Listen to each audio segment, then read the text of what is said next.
Oh. And you thought the whole train ticket charade would make that conversation easy? No, I was trying to buy time. Look, I know none of this makes sense. Oh, no, it makes perfect sense. You were indeed trying to buy time. You enjoyed having two attractive women in your thrall, didn't you? No. It was a situation you wished to sustain for as long as you possibly could, wasn't it? No, not at all. The strain was killing me. I'd been trying to get Tina out of my life for months. So, I'd like to clarify your account of events on the night of the murder itself. Okay. You found yourself backed into a corner, didn't you? Kind of, yeah. The time had come for you to choose. No, I've told you there was never any choice. I was never going to leave Carla.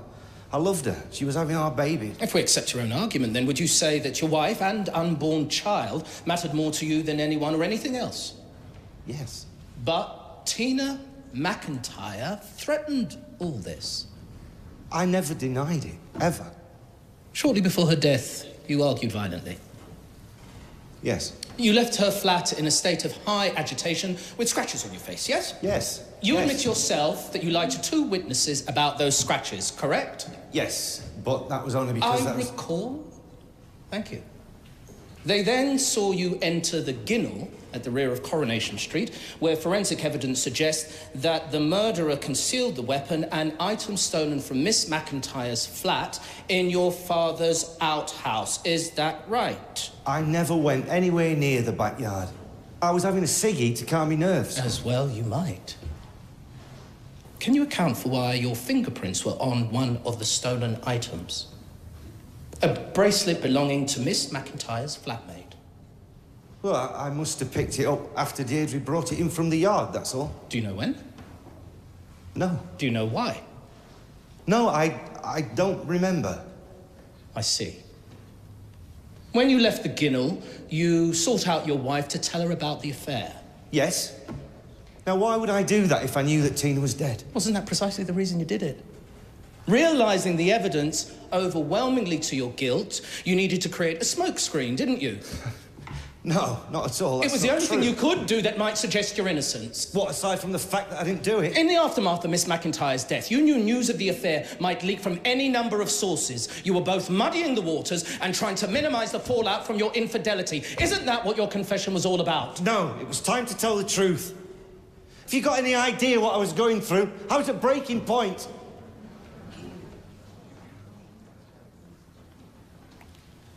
No more questions, Your Honor.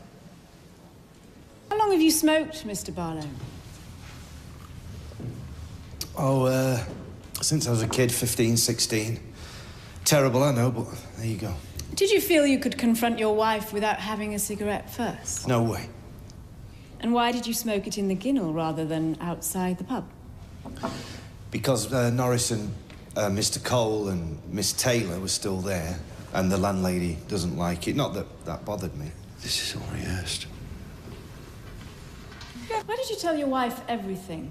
Why didn't you sugarcoat it? Because if I had any chance at all of saving my marriage, I had to get there first, before Tina did.